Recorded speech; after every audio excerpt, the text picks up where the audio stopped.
Thank you Rasel ভাই। এখন যে ঘটনাটি আমি শেয়ার করব, এই ঘটনাটি কালেক্ট করে দিয়েছে হচ্ছে আমাদের খুলনার ছোট ভাই সৈকত।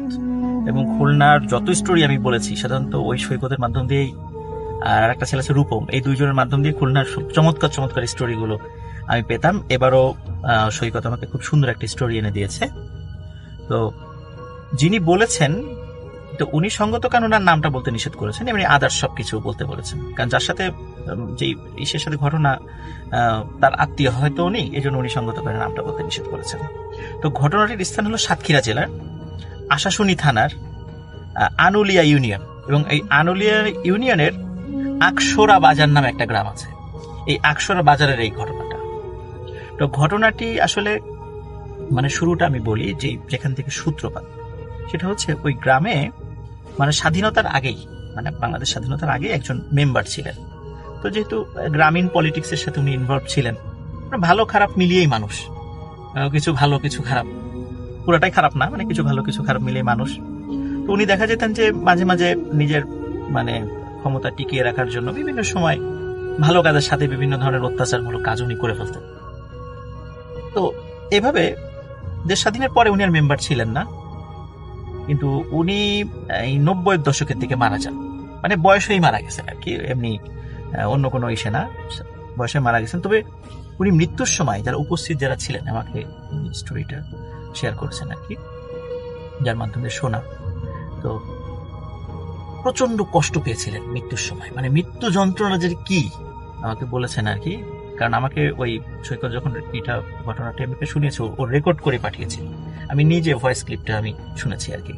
তো মৃত্যু যন্ত্রণাটা যে কি, এটা ওই মেম্বার সাহেবের মানে মৃত্যু না দেখলে কেউ বুঝতে পারবে না। তো উনি মারা যান, মারা যাওয়ার পরে স্বাভাবিকভাবেই ওই বাজারের মানে আকসরা বাজারের মানে রাস্তার মেইন একটা রাস্তা আছে, রাস্তার পাশে একটা কবরস্থান আছে, কবরস্থানে কবরস্থ করা হয়। এবং ওইটা বলতে পারেন ওনাদেরই জায়গা আর কি, বেশ উনি অনেক ভূসম্পত্তির মালিক ছিলেন, মানে কবরস্থ করা হয়।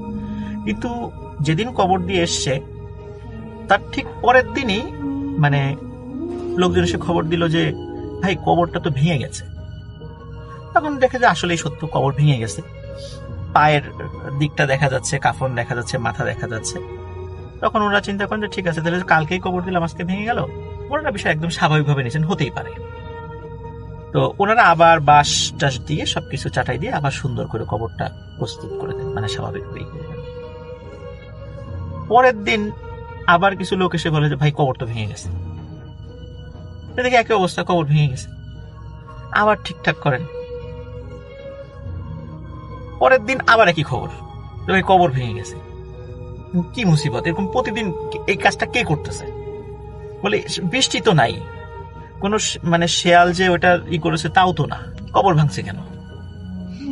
এখন চিন্তা করেন না, বারবার যেহেতু ভাঙছে, অলরেডি 3 দিন হয়ে গেছে, 3-4 দিন হয়ে গেছে, ওদিকে শরীরেও পচন ধরে গেছে। এখন চিন্তা করেন না, এইভাবে আমরা এখন আর ওইটা না করি, এখন যেখানে ভেঙে গেছে আমরা মাটি দিয়ে দিই, মানে মাটি দিয়ে পূর্ণ করে দিই, তাহলে ভাঙলেও হয়তো বা এরকম হবে না। তো ওনারা মাটি দিয়ে পূর্ণ করে দেন, যতটুকু যেখানে যেখানে ছিল আর কি সেখানে, তাহলে এখন আর ভাঙবে না, ওই চিন্তা করে চলে আসে। পরে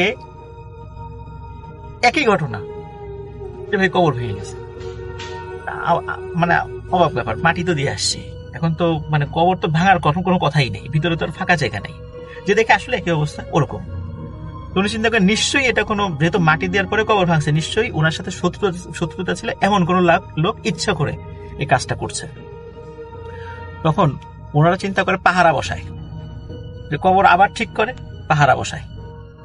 দেখে যে কিছুই না, পাহারাদাররা যখন একটু মানে কোনো কারণে একটু অচেতন হয়ে গেছে বা সকাল হয়ে গেছে, বাসায় চলে গেছে, কিন্তু যখনই ওখানে কোনো লোক না থাকে পরে এসে দেখে কবর ভেঙে গেছে। এই ধরনের ঘটনা কন্টিনিউয়াস হচ্ছিল। এখন চিন্তা করেন যে এটা কেউ নিশ্চয়ই করতেছে, এটা ধরতে হবে।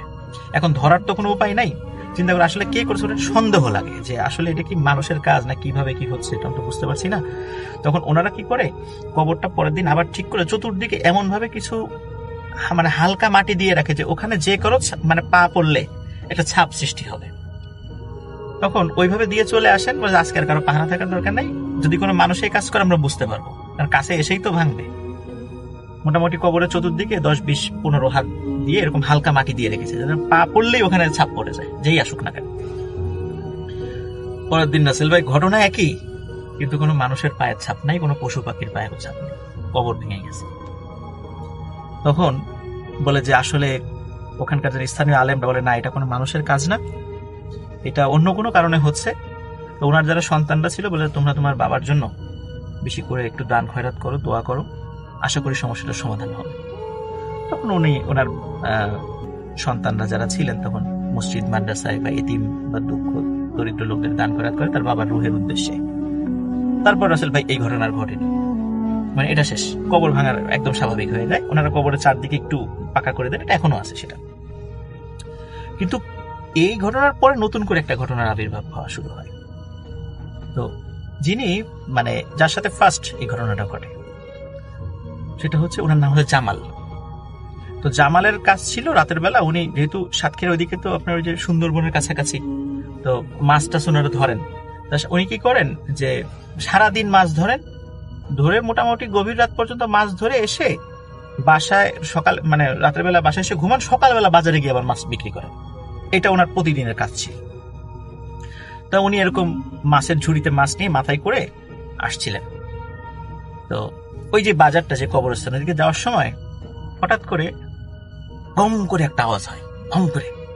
মানে অনেক সময় দেখা যাচ্ছে যে কোনো একটা বইয়ের বস্তা যদি আমরা ফ্লোরের উপর হঠাৎ করে ফেলি, দম করে একটা আওয়াজ হয়, যেটা ঠিক ওই রকম আওয়াজ, দম করে একটা আওয়াজ হয়।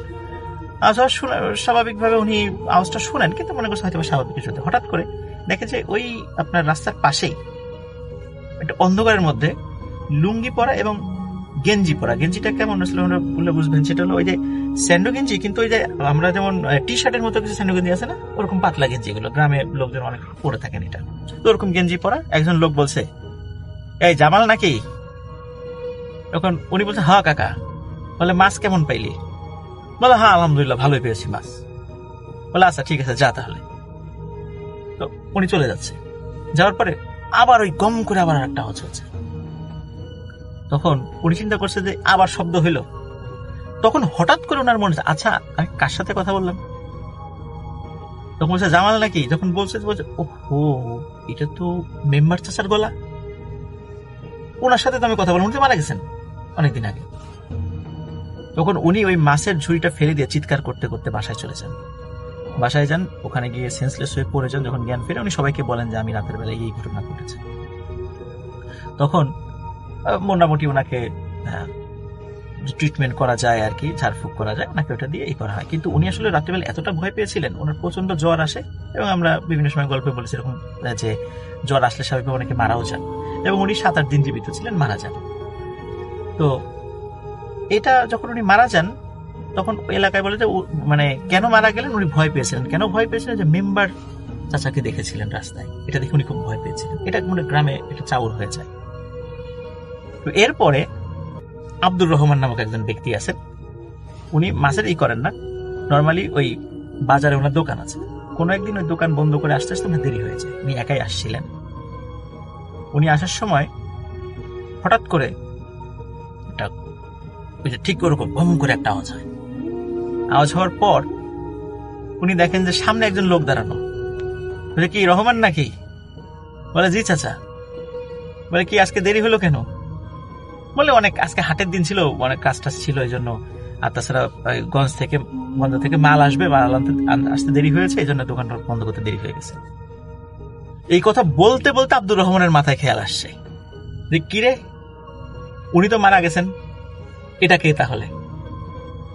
তখন উনি প্রচন্ড জোরে চিৎকার করেন এবং চিৎকার করে লোক ডাকা শুরু করেন। তখন দেখে কি ওই লোকটা আস্তে আস্তে কাছে আসছে এবং শরীরের আকৃতিটা আরো বড় হচ্ছে, এবং ওনাকে একদম মানে ওনার গলা ধরে মানে একদম উঁচা করে ছুঁড়ে ফেলে দেন, এবং উনি যায় পড়েন একটা কাঁটাতারের উপরে, এবং ওই কাঁটাতারের ওইখানে ছিল একটা মাদ্রাসার বাউন্ডারি, মাদ্রাসার বাউন্ডারিটা আসলে কাঁটাতার দিয়ে ঘেরা। উনি কাঁটাতারের উপরে পড়ে যান, মারাত্মকভাবে আহত হন, এবং উনি চিৎকার চেঁচামেচি করেন। তখন ওই মাদ্রাসার স্টুডেন্টরা ঘুম থেকে জেগে যায়, হুজুররা চলে আসে দেখে যে ওনার এই অবস্থা। তখন ওনাকে সেবা শুশ্রূষা করে আস্তে আস্তে উনি সুস্থ হন, উনি আর মারা যান নাই। কিন্তু এলাকাতে এই ঘটনাটা চাউর হয়ে যায় যে এই রাস্তাতে আসলেই এই মেম্বার চাচাকে দেখা যায়। তখন মোটামুটি অনেকেই রাতের বেলা ওই রাস্তা দিয়ে মানে আসার ক্ষেত্রে কখনো একা আসেন না। আরও একটা মজার বিষয় রাসেল ভাই, সেটা হচ্ছে যে এই ঘটনাটা কিন্তু এখন পর্যন্ত চলমান। ও এখনো চলছে? এখনো চলছে। যারা ওই অনেকে ভুল করে, অনেকে তো জানেন না, কেউ তো আত্মীয় বাড়িতে গিয়েছেন বা কোনো কারণে যারা জানেন না, তারা অনেক সময় একা চলার সময় যে সবসময় যে দেখেন বিষয়টা এমন নয়, তবে মাঝে মাঝেই দেখেন। এখন পর্যন্ত সেটা চলছে স্টিল নাও। এবং আমাকে যিনি ঘটনাটা বলেছেন উনি মানে 100% হলফ করে বলছেন যে ঘটনাটা 100% সত্যি। কেউ যদি জাজ করতে চায়, ঠিকানা তো সব বলেই দিয়েছে যে ওই গ্রামের সাতক্ষীরা জেলার ওই এসে গেলেই এই ঘটনাটা শুনলে বুঝতে পারবে।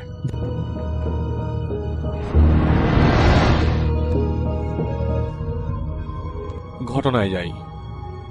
সেদিন প্রচন্ড বৃষ্টি হচ্ছে। জামিল সাহেব, যার ঘটনা বলছি, ব্রাহ্মণবাড়িয়া ট্রেন স্টেশনের একজন স্টেশন ম্যানেজার। তখন একটা ট্রেন আসার কথা, রাত তখন 2টা বাজে, কিন্তু প্রচন্ড বৃষ্টি পড়ছে। কিছু মানুষজন যারা স্টেশনে আছে তারা সেফ জায়গায় ঘুমাচ্ছে। তিনি জানেন ঢাকা থেকে একটা ট্রেন 2:30 আসবেন এবং এই ঘটনাটা বেশ আগের। তো তিনি রুম থেকে একটু এগোলেন। অন্ধকার বলতে গেলে তখন পুরো জায়গাটাই অন্ধকার। তিনি প্ল্যাটফর্মে গেলেন এবং দেখলেন মানুষজন বলতে গেলে কেউ নাই, 2-3 জন আছেন, তাও ঘুমাচ্ছে। আর মুষলধারে বৃষ্টি যেন থামছেই না। হঠাৎ করে ইলেকট্রিসিটি চলে যায়। ইলেকট্রিসিটি যাওয়ার পর তিনি তার রুমে যায়। রুম থেকে আবার প্ল্যাটফর্মে যায় সিগারেট ধরবে। হঠাৎ একটা ট্রেন আসে। তিনি প্রথমে তা খেয়াল করেন নাই। ইলেকট্রিসিটি নাই এবং ট্রেনের সামনে কোনো লাইট নাই, ট্রেনের নাই কোনো হুইসল। তিনি দেখলেন প্ল্যাটফর্মের ভেতর পুরো ট্রেনটি তখনও ভিড়েনি, কিন্তু আস্তে আস্তে এগোচ্ছে। খানিকটা অবাক হলেন, কোনো হুইসল ছাড়া ট্রেনটা তিনি যেখানে দাঁড়িয়েছিলেন সেখানেই আসলো এবং প্রায় হাফ অ্যান আওয়ার তিনি ওখানে দাঁড়িয়েছিল। কেউ ট্রেন থেকে নামলো না, ইভেন ট্রেনটাও আগাচ্ছে না। উনি ট্রেনের ইঞ্জিনের কাছে গেলেন টর্চ নিয়ে, ভেতরে ঢুকলেন, দেখলেন কেউ নেই, কিন্তু কেউ তো বের হয় নাই, থাকার তো কথা মানুষের। তিনি বের হয়ে একটি বগিতে ঢুকলেন, দেখলেন কোনো প্যাসেঞ্জার নেই, অথচ কেউ তো বের হয় নাই। একই আবোল তাবোল অবস্থা, ইলেকট্রিসিটি নাই, ট্রেন খালি, কেউ নাই। তিনি প্রত্যেকটা বগিতে উঠে উঠে চেক করছেন। কিন্তু লিসেনারদেরকে বলতে চাই যে ভাই, একটা কাকপক্ষীয় ট্রেনটার ভেতরে নাই। সর্বশেষ বগিতে উঠেন তিনি। চারপাশে টর্চ মারার পর তিনি একজন মহিলা দেখতে পান। মহিলাটা জানালার দিকে তাকিয়ে আছে চুপ করে। তার এতদিনের এক্সপিরিয়েন্সের চাকরি করা অবস্থায় এরকম কখনোই হয় নাই। যখনই নেমে যায় ট্রেনে, নামার পর তিনি তার রুমে যান একটা সুইচ অফ করতে। মাত্র 2 মিনিট আগেই তো তিনি রুমে গেলেন। তিনি প্ল্যাটফর্মে যান এবং দেখতে পান ট্রেনটা আর নাই। 2 মিনিটের মধ্যে গেলে তো অ্যাটলিস্ট ট্র্যাকের দিকে তাকালেও দেখবেন ট্রেনটাকে দেখা যাবে। আশেপাশে কোনো কিচ্ছু নেই। ওই দিন থেকে ঠিক 1 বছর পরের ঘটনা। সেদিন আকাশে চাঁদ, ফুরফুরে অবস্থা। রাত তখন 3টা বাজে। আশেপাশে তেমন কোনো মানুষ নাই, মানুষ ওদিন নেই বললেই চলে। তিনি তার রুমে তখন হঠাৎ করে তিনি দেখতে পান আস্তে আস্তে একটা ট্রেন প্ল্যাটফর্মে এসে ভিড়েছে, অথচ কোনো সাউন্ড নেই, কোনো হুইসেল নেই।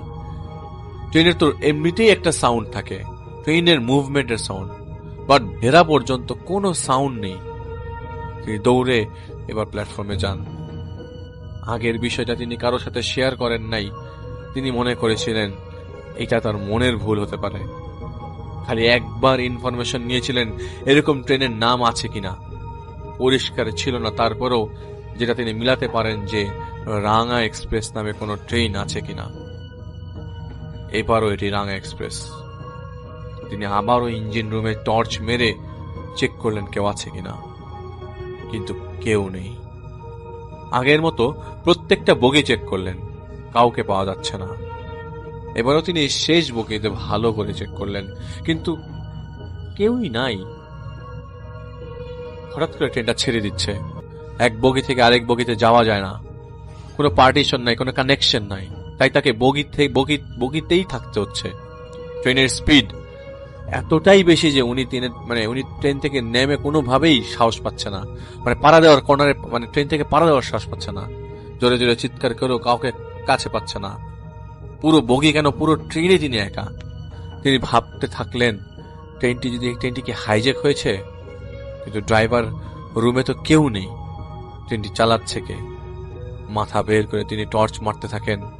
আশেপাশের স্ট্রাকচার এত দ্রুত পাস হচ্ছে যে উনি ভাবতে থাকেন এটি ইম্পসিবল, এত ফাস্টেস্ট ট্রেন বাংলাদেশে নেই, এটা তো ফাস্টেস্ট ট্রেন না। আউট অফ নোওয়্যার তিনি দেখলেন বগি লাইনচ্যুত হয়ে গেল। শেষ বগিতে থাকাতে তার রক্ষা, সেটিও উল্টো হওয়ার পথে।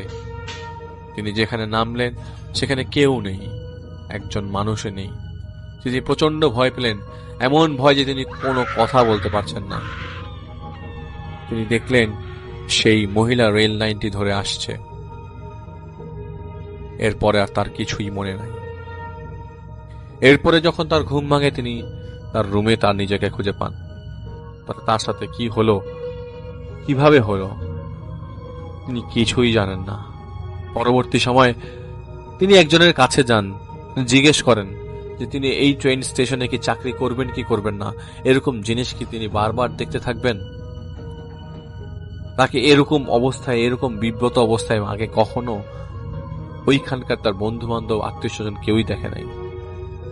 যাই হোক, তিনি পরবর্তী সময় জানতে পারেন যে এইটি তাকে নিছকই ভয় দেখানোর কারণে হয়েছে, এবং পরবর্তীতে তিনি তার নিজের প্রোটেকশন হিসাবে কিছু প্রোটেকশন নেন একজনের কাছ থেকে।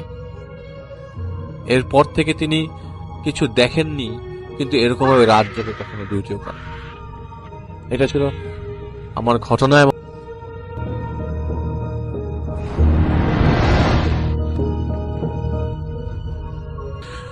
সজলের বাড়ি হচ্ছে পশ্চিমবঙ্গ, বাট সজলের কাজের জন্য তাকে থাকতে হয় উত্তরপ্রদেশে, এবং তিনি তার এক বন্ধু থাকেন তার কাছাকাছি, যিনি হচ্ছে এই একই তার কাছাকাছি এলাকার বঙ্গ ভাষাভাষী, এবং তিনি বেশ খানিকটা দূরে থাকেন। সজলের সেখানে যেতে হয়। সজল ব্যক্তিগতভাবে একজন বাইকার, তিনি বাইক রাইড করেন, এবং তার একটি রয়্যাল এনফিল্ড বাইক আছে, এবং সেটি নিয়ে তিনি চলে যান তার বন্ধুর কাছে। উইকেন্ডে তিনি দেখা করতে যান তার বন্ধুর সাথে, এবং সেখানে সময় কাটান এবং চলে আসেন। তো যেটা হয় সজলের, এরকম সে মাঝে মাঝেই যাওয়া আসা করেন, এবং তিনি বলেছেন যে তিনি যাওয়ার পথে অনেক ধুধু প্রান্তর তার পড়ে, এবং এর মাঝে তিনি এই রাস্তাটির মধ্যে, উনি যেই রাস্তা দিয়ে যান সেই রাস্তাটির মধ্যে ধুধু প্রান্তর পড়ে, এবং একটি শ্মশান পড়ে, বেশ বড় শ্মশান। এবং যেই শ্মশানের পাড়ি দিয়ে আসেন, তিনি অনেক সময় দেখেছেন সেখানে দাহ হচ্ছে। অনেক সময় তিনি দেখেছেন সেখানে কিছু একটা সম্প্রদায় আছে, একটা অঘরী বা এরকম একটা সম্প্রদায় আছে, যারা সেখানে বসে তারা সেখানে তাদের সাধনা করেন। তা তাদেরকে সজল অনেক সময় দেখেছে যে এরকম সাধনা করছেন। তো দিনের বেলা ব্যাপারটা একরকম লাগে, রাতের বেলা আরেক রকম লাগে। তো সজল সাধারণত, যেহেতু সে একটু ভয় পেত, এবং তার মনের মধ্যে সে এই ব্যাপারগুলোকে একটু এড়িয়ে চলতো, তার সজল একটু ভৌতিক ব্যাপারটা, অধিভৌতিক ব্যাপারগুলোকে একটু ভয় পায়, এবং সে এই কারণে রাতের বেলা রাইড করাটা, ওই ধুধু প্রান্তন দিয়ে এড়িয়ে চলতো। সে যেটা করতো দিনের বেলায় চলে যেত। তো একবার যেটা হয়, সজলের সেই বন্ধুর বাড়িতে তার উইকেন্ডে যাওয়ার সময় হয়, বাট ওই দিন সজলের বেরোতে একটু দেরি হয়ে যায়। সেদিন ও নর্মালি যেটা করতো সজল, যে ফ্রাইডেতে সে একটু আর্লি বেরিয়ে যেত অফিস থেকে, এবং সে তাড়াতাড়ি রওনা দিয়ে দিত। সে যে ওই ধুধু প্রান্তর এলাকাগুলো অনেক আগেই পার হয়ে যেত, বিকেল গড়িয়ে যাওয়ার আগে সে অঞ্চলগুলো পার হয়ে সে চলে যেত। তো ওই শুক্রবারে যেটা হয়, সে অফিস থেকে সময় মতো বেরোতে পারে না, এবং বেরোতে প্রায় 4:30 মতো বেজে যায়, 4:30-5টা, বিকাল গড়িয়ে যায় আর কি। তো বিকাল গড়িয়ে গেলে যেটা হয়, বিকাল গড়িয়ে যাওয়ার পর সজল একবার চিন্তা করে সে কি যাবে কিনা, কারণ সামনে রয়েছে উইকেন্ড, সেই স্যাটারডে সানডে, এবং দুটো দিন সে যদি না যায়, তখন চিন্তা করলো যে এখানে আমার একা থাকতে হবে, তার তেমন কোনো বন্ধু সেখানে নেই যেখানে সে থাকে। সো সজল চিন্তা করে যে আমি তো যাইনি কখনো, আর কি বা হবে, যাই রওনা দিই। সো সজল রওনা দিয়ে দেয়। সজল এই ব্যাপারটাতে কিছুটা একটা জিনিস মেনশন করেছে যে কেন সে ভয় পায়, তার মধ্যে ভৌতিক ভয়গুলো কেন এসছে। এই ঘটনাটা তো অবশ্যই একটা কারণ, এটার জন্য তার ভৌতিক ভয়টা বেড়ে গেছে। এছাড়াও সজল যখনই এর আগে রাইড করতো, সে যদি কোনো ধুধু প্রান্তর দিয়ে যেতে থাকতো যেখানে একটু পাহাড় পর্বত পাহাড়ি এলাকা আছে বা একটু মানে বন জঙ্গল আছে, সে বলেছে যে বাবু ভাই যেটা হয় যে পরিবেশটা একটা ভিন্ন রকম একটা মাত্রা যোগ নেয়, আপনার কাছে প্রায় মনে হবে কিছু একটা বেরিয়ে আসছে আশপাশ থেকে। আপনি জানি না, তিনি আমাকে লিখেছেন যে আপনি একজন রাইডার, আপনার এরকম ফিল হয় কিনা, বাট হ্যাঁ কাইন্ড অফ অনেক সময় হয়, মানে এটা আমি অস্বীকার করবো না, অনেক সময় হয়। তবে আমি যেহেতু এই ব্যাপারগুলো নিয়ে একটু অন্যভাবে চিন্তা করি, আরো বেশি কিউরিয়াস, তো আমাকে কিউরিয়াসিটি আরো টেনে নিয়ে যায় ওরকম ব্যাপারে। যাই হোক, সজলের ব্যাপারটা, সজল এই জিনিসগুলো থেকে ভয় পেত। তো যাই হোক, এই ঘটনাতে তার ভয়টা আরো বেড়ে যায়। তো ঘটনাতে চলে যাচ্ছি। ওই দিন বেশ একটু দেরি করেই সজল বের হয়, বাট চিন্তা করে যে যাক আমি তো রাতে এরকম যাই নাই ওই দিক দিয়ে, আজকে যাই, আজকে মানে কি বা হবে চিন্তা করে সে সেই বিকেল গড়িয়ে যাওয়ার পরেও রওনা দেয়। তো যখন সে যাচ্ছে, মানে রওনা দিল, যাচ্ছে, যেতে যেতে তার কাছে বেশ ভালোই লাগছিল। বিকালটা গড়িয়ে যাচ্ছে, সূর্য ডুবে যাচ্ছে, সে যখন নাকি সে খোলা প্রান্তর দিয়ে যাচ্ছে, সূর্যটা আস্তে আস্তে চলে যাচ্ছে। একটা সময় অন্ধকার হয়ে গেল, হেডলাইট জ্বালাতে হলো, এবং দুই পাশে কিন্তু প্রান্তর কিছু নেই। তো একটা জায়গায় এসে সজল এখানে দেখলো যে সেই শ্মশানটা দূর থেকে দেখা যাচ্ছে, এবং সে বুঝতে পারলো সেখানে আলো জ্বলছে, মানে কেউ ফায়ার লাইটেন আপ করেছে।